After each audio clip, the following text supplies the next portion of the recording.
Les chefs d'entreprise de Côte d'Ivoire ont été instruits sur la technologie blockchain. On entend de plus en plus parler de cette technologie. De quoi s'agit-il exactement? Élément de réponse dans ce journal. Et puis les populations de la commune de Cocody ont présenté leurs vœux au maire. Cette cérémonie a aussi été l'occasion pour Ungwaka Mathias de présenter les perspectives pour 2018.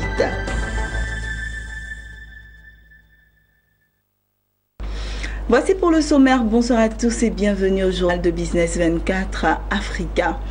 On parle de plus en plus de la technologie blockchain. De quoi s'agit-il exactement? Vendredi, une conférence s'est tenue au siège de la Confédération Générale des Entreprises de Côte d'Ivoire, CGCI, sur le sujet. Les chefs d'entreprise de Côte d'Ivoire ont été instruits sur la technologie blockchain, qui serait un facteur d'innovation pour les entreprises dans tous les secteurs d'activité. Maxoubi et Maruseri y étaient. Leur compte rendu. La simplification des démarches administratives, le stockage de l'information décentralisée, le vote électronique, les échanges financiers, ce sont entre autres quelques avantages de la blockchain, une technologie de stockage et de transmission d'informations transparente et sécurisée. La technologie a été présentée aux chefs d'entreprise de Côte d'Ivoire. Selon le conférencier, grâce à la blockchain, un haut niveau de confiance s'instaure directement entre deux parties. Plus besoin d'intermédiaires, les échanges sont ouverts et publics. La technologie sert actuellement de support au Bitcoin, une monnaie virtuelle en vogue dans les pays industrialisés. La blockchain est une machine à confiance.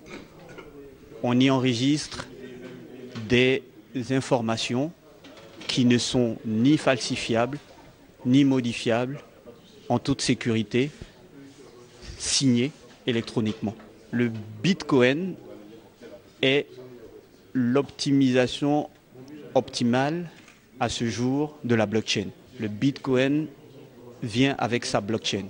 Et c'est à partir du Bitcoin que les autres blockchains ont été développées ou ont incité à d'autres développements de blockchain. Le Bitcoin, je ne sais pas ce qui deviendra demain, mais pour moi, c'est la véritable révolution. La blockchain, il faut l'expérimenter. Il faut l'expérimenter. Pour pouvoir en parler, il faut l'expérimenter. La technologie blockchain est peu coûteuse, pas besoin de maintenance, ni besoin de stockage de l'information. Celle-ci est distribuée sur le réseau qui à son tour met à disposition sa puissance de calcul. La blockchain est totalement collaborative.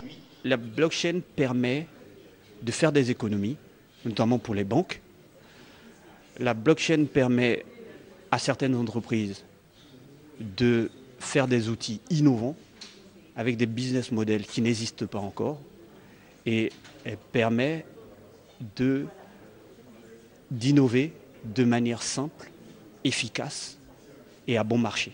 La technologie est de plus en plus utilisée par les chefs d'entreprise en Occident. Elle devrait être plus vulgarisée en Afrique en général, vu les nombreux avantages qu'elle présente. Or que les chefs d'entreprise ivoiriennes présents à la formation la comprennent avant de l'intégrer à leur business et le relayer auprès des pairs.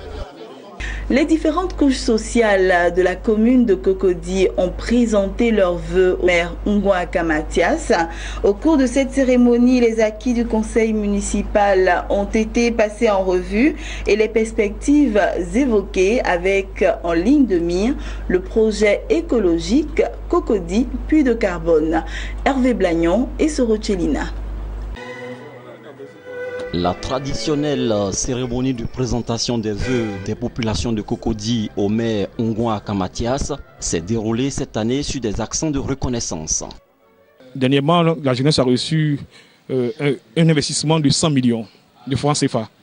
Voilà, ces 100 millions de francs CFA sont destinés à des projets de développement pour la jeunesse de Cocody. Au-delà de ça, chaque année, depuis 3 ans que nous sommes là, le maire, chaque année, pense à cette jeunesse-là parce qu'il nous offre chaque fois des kits et il a même trouvé des emplois pour certains jeunes. Le don de 75 millions qu'il a fait pour que la société financière qui nous a accompagnés pour la réalisation de nos projets prenne en compte près de 2000 projets des femmes dans la commune de Cocody. Je peux vous dire que Cocody est une commune très sécurisée. Le climat des affaires est très bon. Et il y a de plus en plus d'entreprises qui s'installent, de belles entreprises, de grandes entreprises, comme vous l'avez pu le voir, le constater, des nouveaux centres commerciaux qui ont vu le jour, des commerces nouveaux, d'un nouveau genre, beaucoup d'installations, beaucoup de structures qui se sont installées ici à Cocody, des universités, des écoles. S'ils sont nombreux à relever les acquis du conseil municipal de Cocody, force est de constater que les attentes restent encore nombreuses, notamment en ce qui concerne le climat des affaires, l'insertion des jeunes et le secteur éducation-formation. Des problèmes liés au nombre de plus en plus élevé d'élèves. Le maire Ongouaka Mathias, tribun du développement partagé, a dit prendre acte des attentes des populations de Cocody. Il s'est appesanti sur un projet majeur pour la commune de Cocody, un projet écologique Cocody, puis de carbone. Avec notre projet Cocody Cité Verte, qui parle de l'antipollution, nous allons sortir 5000 véhicules polluants pour les remplacer par des véhicules non polluants. Et au travers de ces véhicules, il y aura les 8 bus. On va compléter les 8 bus. Parce que tout le monde a apprécié ça. Voilà. Il reste beaucoup à faire. Sinon, il ne serait pas allé chercher ce projet Cocody Cité Verte. Le projet Cocody Cité Verte, c'est beaucoup de milliards qui vont tomber sur la Côte d'Ivoire. Voilà. Donc, je pense, avec l'appui de la communauté internationale, je pense que nous allons permettre à la Côte d'Ivoire d'être au devant de la lutte contre le réchauffement climatique. Le maire Ongouaka Mathias a rappelé qu'en 2017, la commune de Cocody a bénéficié d'un investissement de 713 850 000 dans le secteur de l'éducation, 221 millions au niveau de la santé et 1 900 millions dans le secteur sécuritaire.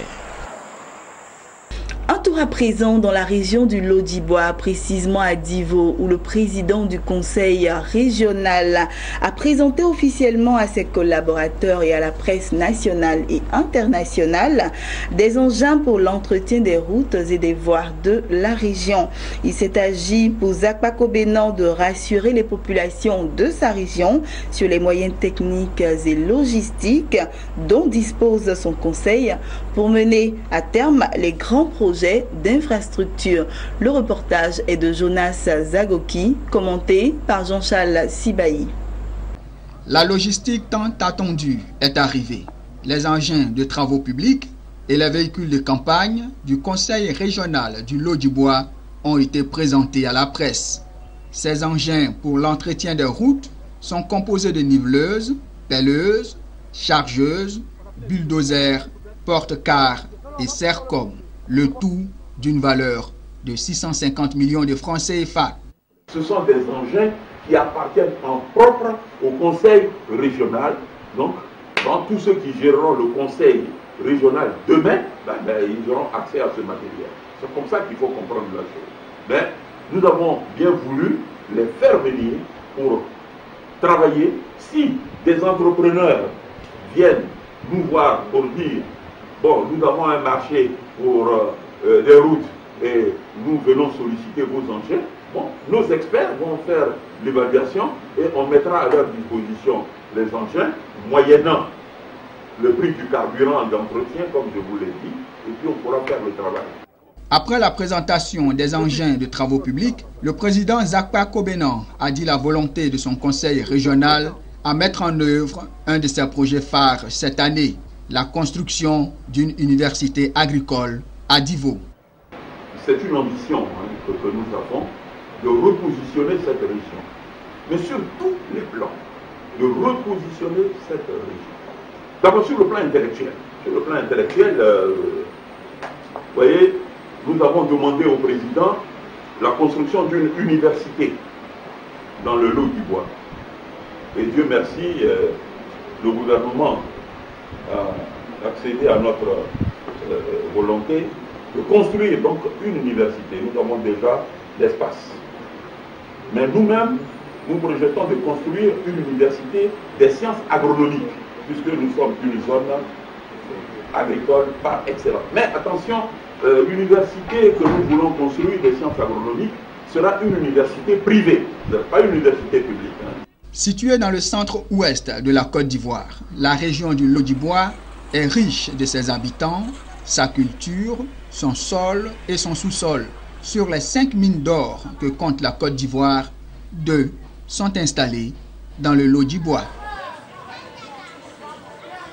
Et on termine avec cette information en bref. Sachez que la fondation Bill et Melinda Gates va octroyer un don de 23 milliards de francs CFA au Burkina Faso, selon un communiqué de la présidence burkinabé. Ce don permettra de financer plusieurs projets dans le domaine de la nutrition et du planning familial.